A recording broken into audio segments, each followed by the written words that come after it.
I've had this itch to go back and remaster Matt Fraction's Immortal Iron Fist. Technically, it's Ed Brubaker and Matt Fraction, but Matt Fraction's run is usually what it's referred to because it's the greatest Iron Fist run that's ever existed in the history of Marvel.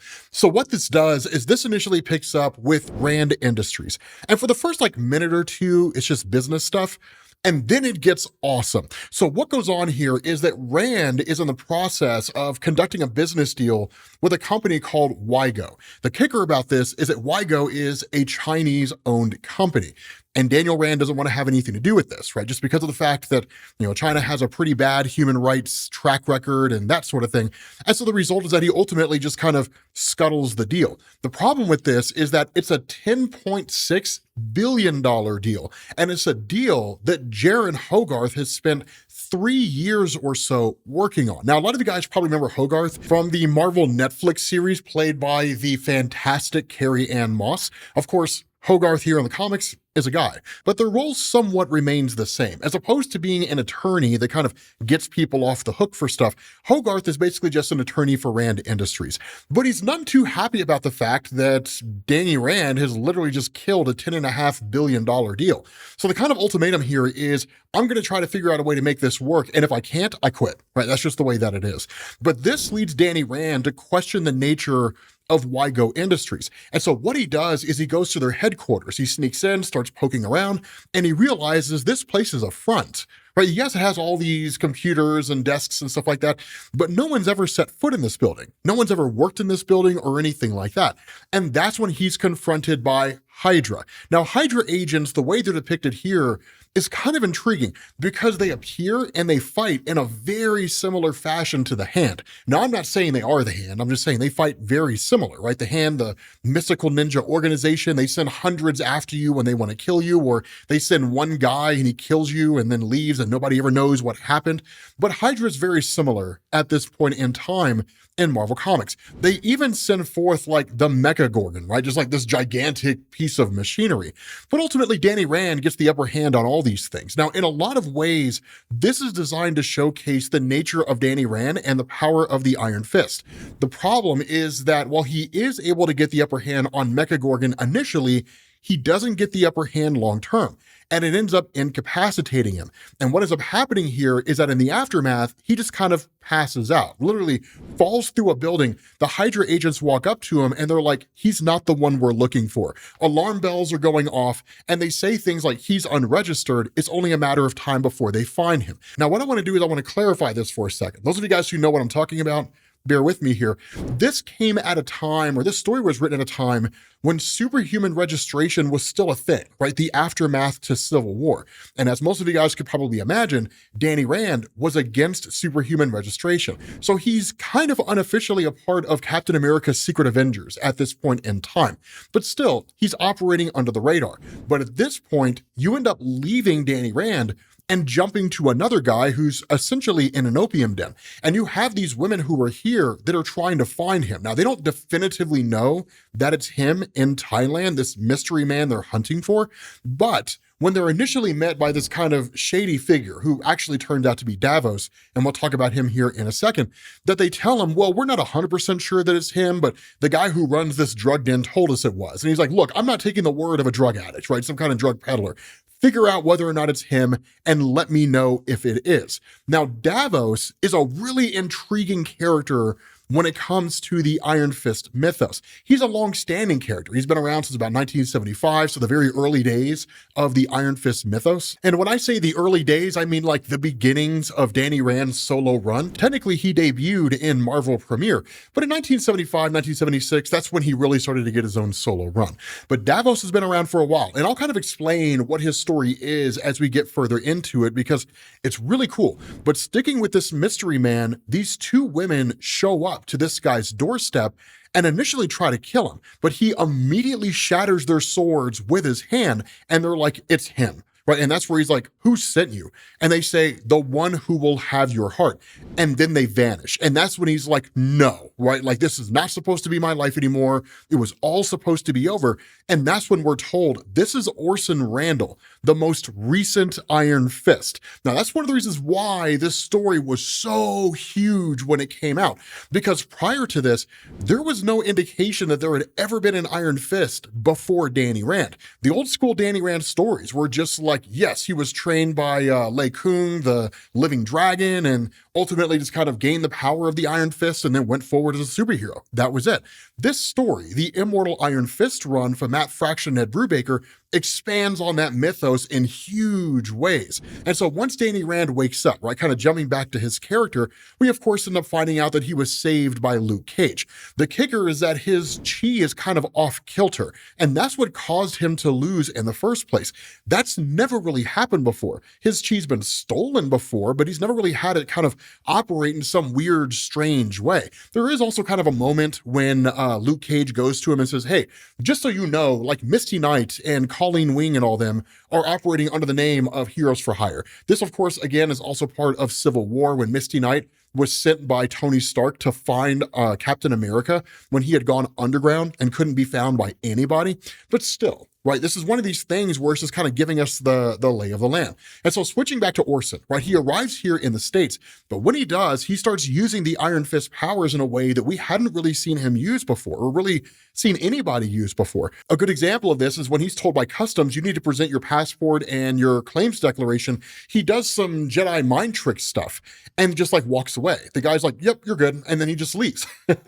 We've never really seen the Iron Fist do that, right? And that's one of the things you're going to see in some capacity, different uses of the Iron Fist power that haven't really been used before. Of course, a lot of you guys are already familiar with that with Marvel Rivals and Iron Fist being ridiculously broken and way more capable than he is in Marvel Comics. He's stupidly OP in that game because the developers don't know anything about Iron Fist. But the fact is, right, with Danny Rand himself, he's just kind of back doing his thing, channeling himself. But again, focusing on the here and now, as Orson Randall makes his way through the airport, he's taken by a few cops. And he could tell right off the bat, right, there's something sketchy about these guys, only for us to find out that they work for Davos. And they're literally there to bring Orson Randall directly to Davos himself. Now, of course, Orson Randall breaks out when he tells the guys, just so you know, I speak Chinese, Mandarin, Cantonese, a variety of different languages. Then he overpowers the guys and seemingly kills them and then walks away. But again, with Danny Rand, when he's focusing on his training and kind of recentering himself, recovering from his injuries and whatnot, that one of the things he learns from Jaren is that Wygo Industries, because of the fact that Danny wouldn't do the deal with him, they're effectively implementing a hostile takeover, which is to say that they are buying pretty much all the stock shares that Rand Industries has to offer, right? Most of you guys know that companies have stocks. Individuals hold those stocks, also known as shareholders. You can buy up all the available stocks and then go to other people and get them to sell their stocks. And through that way, you can actually gain a controlling stake in a company. Now, I'm sure there's more to it than that, and I'm by no means an expert when it comes to Wall Street stocks and different things like that. But the point is, Rand Industries is being taken over by an external company. And so ultimately, Jaren's like, I'm going to do what I can to stop this. But in the middle of it all, Danny Rand's hand starts freaking out. And that's when he realizes someone's using the power of the Iron Fist. They shouldn't be able to, but someone is doing that. How in the world is this happening? Now, of course, it's Orson Randall in New York using the Iron Fist to basically fight off a couple of henchmen from Davos. But that's when you jump back to a little bit of this guy's story. And that's one of the things that's going to happen over the course of this video. We're going to kind of bounce back to his origin story a little bit and kind of get some ground on what his whole thing is.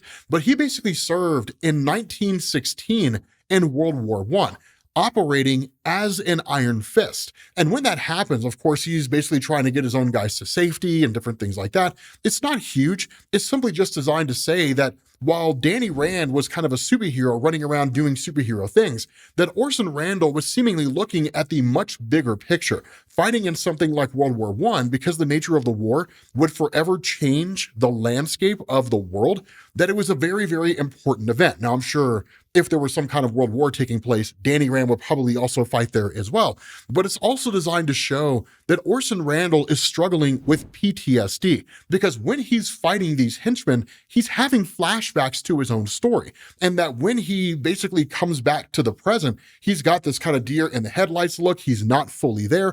All the signs of a person struggling with post-traumatic stress disorder, right? Extreme disassociation. But it also shows another guy showing up to fight him, and he cracks this guy in 2 hits, and that's it.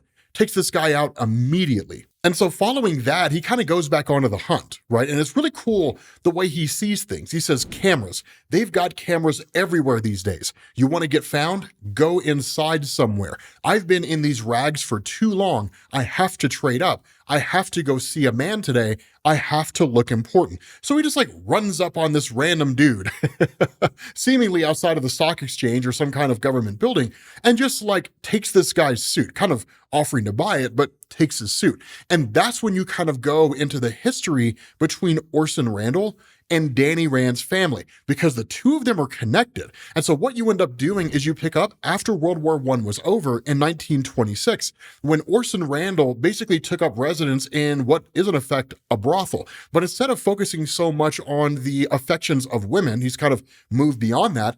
Now he focuses his interests on more illicit activities for the sake of family friendliness, but he's approached by the grandfather of Danny Rand. Now, one of the things to remember, right, when a person channels the power of the Iron Fist, when they become an Iron Fist, I wouldn't go so far as to say they are effectively immortal, although a lot of that will change over the course of this comic, but it absolutely slows their aging drastically. A lot of that has to do with healing factors and different things like that. But it's why Orson Randall appears so young relative to his age, right? Fighting as an adult in 1916 versus looking like he's only aged maybe 5 or 6 years in that time period. But the thing about this is that Danny Rand's grandfather shows up here really looking more to just kind of like interview Orson Randall regarding all of his experiences during World War I. Now, of course, Orson Randall's not too keen on that, right? Being asked to relive his past for some guy who just wants to study it for academics. And I wouldn't go so far as to say this is a normal response, but I could certainly see how he would be irritated by that. But again, at that point, Danny Rand ends up heading back to Rand Industries, if for no other reason than the fact that he's like, I don't really know where this guy is. I need to get back to a place where I can kind of center myself, and we'll go from there. Not only that, I need to really dig into the company's resources so I can use all the various contacts that I have to figure out what's going on with WIGO and why it is they're working with Hydra to build shell corporations in order to take over Rand Industries. What is it that Rand Industries offers them that they feel like they need so incredibly badly? Now, at that point, you switch back over to Davos. And this is just basically Davos establishing kind of where he's at and what he's about. But it's also bringing in this idea that Davos is not strictly involved with Kun Lun. Now, again, we'll talk about that here in a second, because technically he is, right? He hails from Kun Lun, but Davos was killed at one point in time, and Davos has since returned from the dead. What he ends up doing here is making these kind of grand decrees, right? After killing one of these guys who didn't die at the hands of Danny Rand, right? And he says, my soldiers, men of the mighty Hydra, do not fail me as he failed me. There are 2 men with the power of Shu Lao, the Undying, hiding in New York City. When the time is right, I shall destroy them. But for now, go forth and find me the men known as Iron Fist. Now again, Shu Lao is the dragon, right? That's where the Iron Fist derived their power from.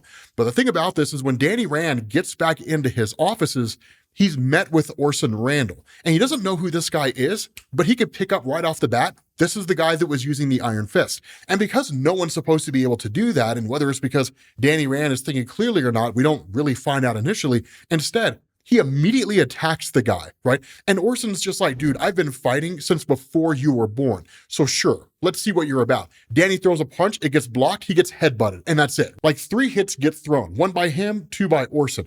And then at that point, Danny's like, okay, So this guy knows what he's doing. And so that's where Orson's like, come on, man, like, let's see what you're capable of, right? If you're such a good Iron Fist, let's see what you can do. And so Danny actually takes him by surprise. He literally centers himself and then in turn gets 3 hits on this guy and then channels the power of the Iron Fist. But Orson does the same and stops him dead in his tracks. Now, this is kind of a testament to how much more capable Orson is than Danny Rand. And one of the things that's going to be hit on over the course of Ed Brubaker and Matt Fraction's run is that the longer a person holds the power of the Iron Fist, the more capable they become with it and the more powerful they become relative to other individuals who host the Iron Fist. But again, that goes into the ending of this, which is really amazing. It's a phenomenal ending to this, to at least this part of the story. But that's where Orson's just like, dude, I knew your dad, right? Calm down, chill, right? I taught your dad practically everything that he knew. And so right off the bat, it's like, okay, so apparently there's way more going on with Orson Randall and even like Danny Rand's family than we initially knew. And that's when, again, you kind of jump back to the early days of Orson Randall's life, specifically when he was in his mother's womb before she gave birth. And what ended up happening here is that Orson Randall's father essentially crash landed in Kun Lun. But here's the important thing, right? Orson says, of all the cities in all the countries in all the world, my old man had to crash his transglobal airship into the heart of Kun Lun. The one day in 10 years it was on this plane of existence. But Dad always was gifted. It's a miracle nobody died that day, either in the air or on the ground. But he literally draws his gun and says, like, my wife needs medical attention. If she doesn't get it, all of you will. Open the doors and let us in. And that's how Orson Randall came to be in Kun Lun. It's pretty dope, to be honest with you guys. But that whole once every 10 years thing, I want you to keep that in the back of your head, because that's going to go into what is in effect a tournament among not just Kun Lun, but the other capital cities of heaven, because Kun Lun's not the only one. So here's the cool thing, man. Like, I love this run so much, right?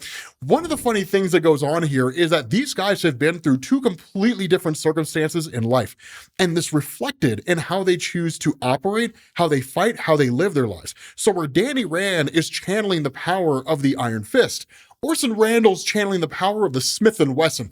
2 of them, in fact, right? Which is not the worst decision ever, but it's like, we need to get out of here, right? We got to be on the move. They're going to come looking for us here. It makes the most logical sense. And I've got a place that we can hold up at, right? So let's head to this location. Now, what they end up doing is when they get to that spot, there's Danny Rand, of course, learning how to use the Jedi mind trick power to a degree. And Orson kind of congratulates him, but it's like, hey, man, look, you're going to have to learn a lot more than that if you want to be able to survive what comes next, because I promise you, you have no idea what it is that's really going on. But the other thing you do is you talk about the nature of Orson, that he says, on my 16th birthday, I faced the Serpent King, and a year later, I fought Shu Lao the Undying without fear, as I had been raised to believe I was born to defeat him. It wasn't until I touched the beast's still beating heart and felt its chi flowing into me that I realized that being the Iron Fist was more than simply a title. Every soul in Kun Lun came to see the Outworlder who became a native, and the native who became their champion. And as I stood before them, I knew that being their champion would bring only death. That would be my legacy, for I was a living weapon, and I would know deaths by the score. Later, when they summoned me home, I returned. But I was more of an outworlder than ever. My adopted home, my adopted family did not understand what I had become until I fled. Now, there's a reason why he fled Kun Lun, but even Danny Rand is shocked by this. He's like, wait, so you ran, like, an Iron Fist never abandons Kun Lun. That is your home. That's your adopted home. You fight to protect that place until the death. What in the world did you do, or what could have possibly happened that would have led you to basically abandon your role as an Iron Fist? What's going on? And that's where Orson's just kind of like, we'll talk about that later. But he tells him, you don't really know anything about your role as an Iron Fist. You gained the power, you went out here into the world, and that's it. but there have been 66 men and women to carry the mantle of the Iron Fist. Did you ever wonder why your father was not one of them? And so he brings him basically to like this giant wall, right, with the Iron Fist symbol on it. And he kind of guides Dany through how to basically open the wall, and they do. And they end up encountering or coming across this underground subway system that just nobody ever really knew about. But more so than that, what you end up doing is switching over to Davos. And Davos has a really cool story in explaining how all this came to be. He says, my father is Lei Kung the Thunderer, and I have faced greater odds than this as a mere child. I am a champion, and they think I'm performing for them, when in truth, I'm merely passing the time until I can claim the destiny that this fallen world has conspired to keep from me. In spite of my alleged defeat at the hands of the tourist Wendell Rand, I dared to face Shulao the Undying. I knew the power of the Iron Fist was rightly mine. I sensed a grand conspiracy that kept me severed from it.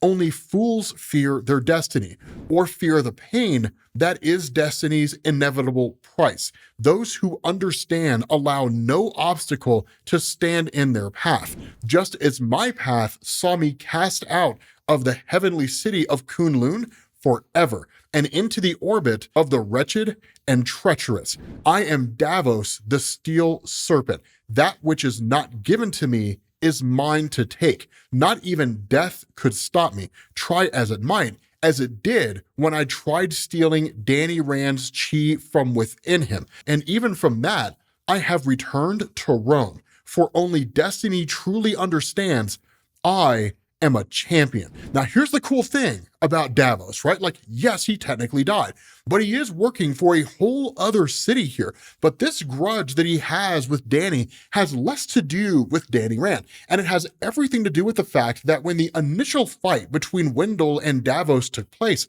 that Davos was convinced that he would become the new Iron Fist of Kun Lun, if for no other reason than the fact that he was the son of the Iron Fist trainers. So he felt like he had a shoe-in.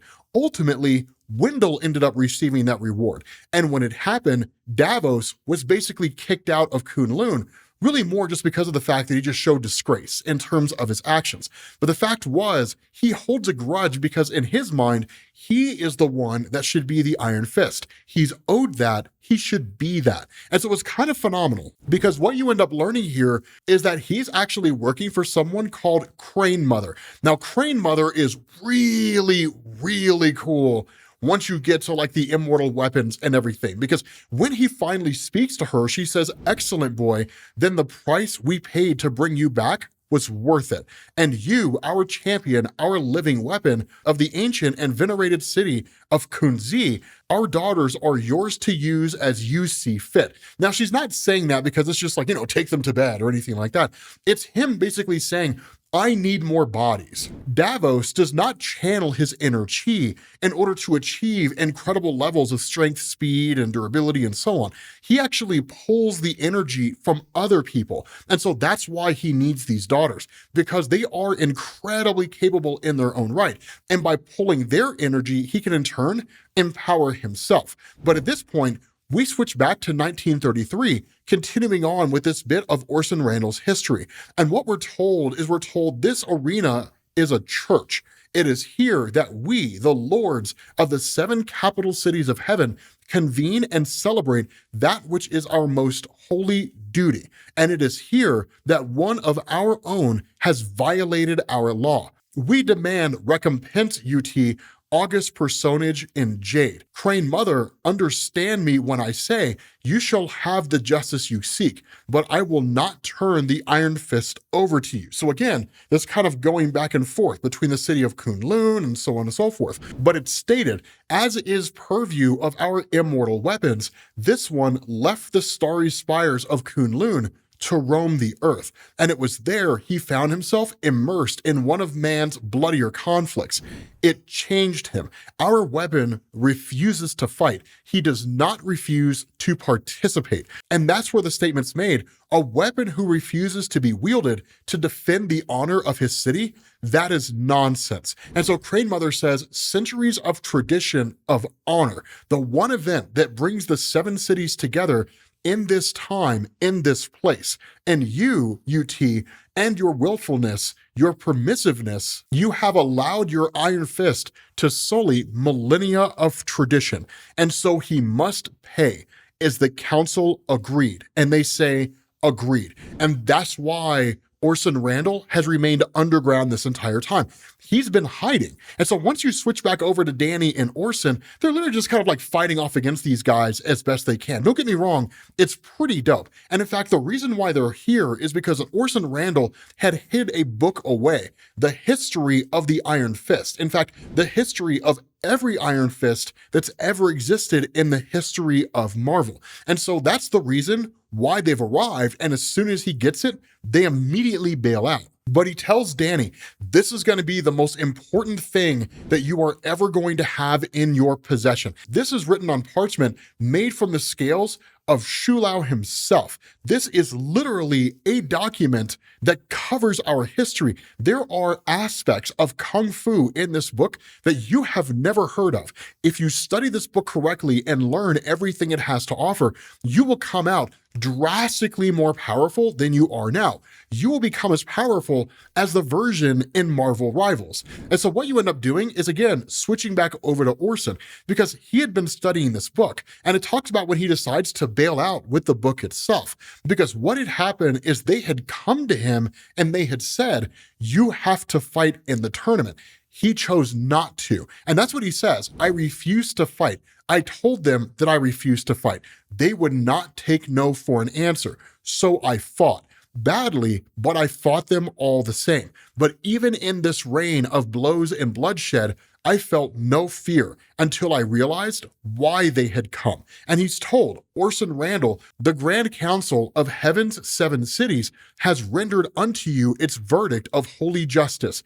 You will be stripped of your station. But for Orson Randall, that was his entire life. He was defined by being the Iron Fist. It's like Edward Norton said in the movie Red Dragon, right? Like, it makes him God. Would you give that up? And that's exactly what it is, right? Like, his entire life is defined by this thing. And when your life is defined by something, you can't just readily let it go. And oftentimes you never let it go. But at the end of the day, he realized that either he would have to fight and escape, or they would kill him. And he says it was a blind panic. It was in the trenches of this war. It all just kind of took over him.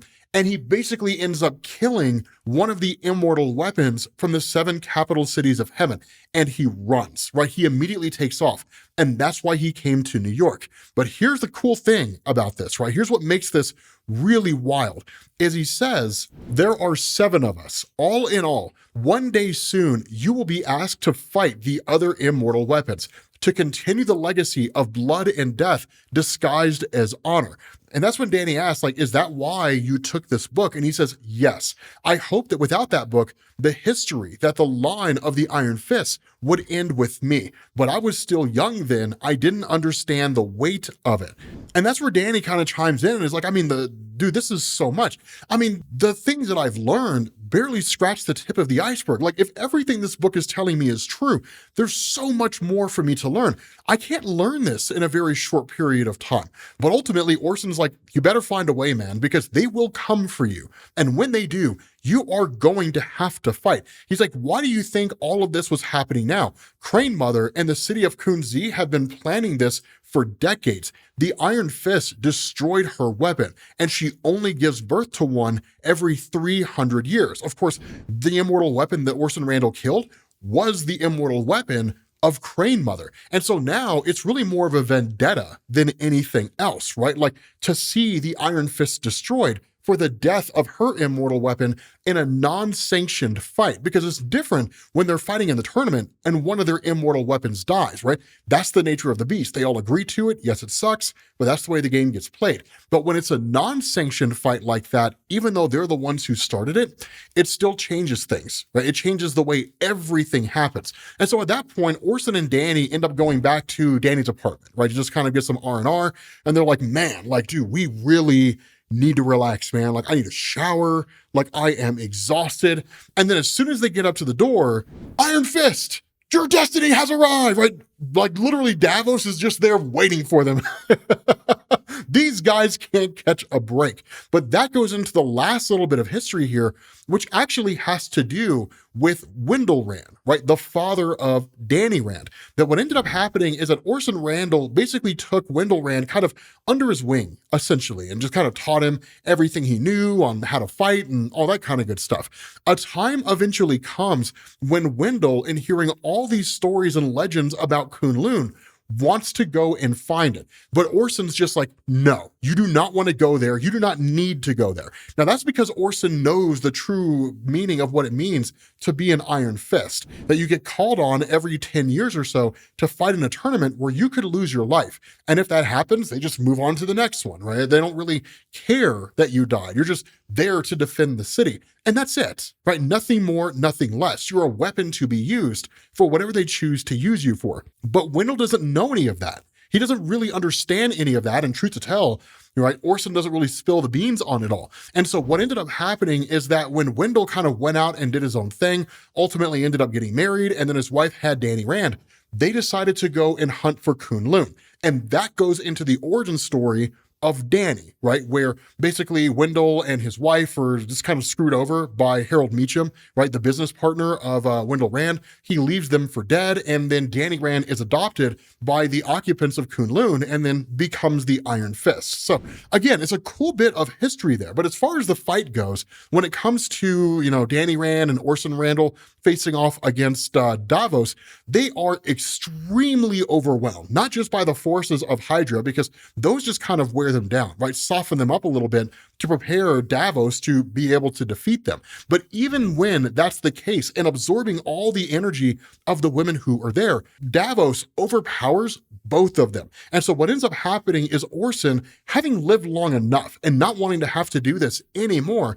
makes the sacrifice of his own life for Davos to kill him in front of Danny. But what it does is it allows Danny to take the energy off of Davos. And so basically it doubles the power of Danny Rand. And when that happens, he overpowers Davos quick, fast, and in a hurry. And it's just like, this is it, right? You're done. That's it. But Davos teleports away and tells him, like, we will meet again in the tournament. And when that happens, your fate will be sealed. You will die. And so ultimately, Danny is almost ready to like kill one of the Hydra agents for Orson's death, and really just kind of like frustration and everything that's going on. But what ends up happening is that Lei Kung as well as UT show up, and they're like, no, stay your hand. You have much more important things to worry about here. The tournament of the heavenly cities is at hand, and your presence is demanded. Follow us. And Danny Rand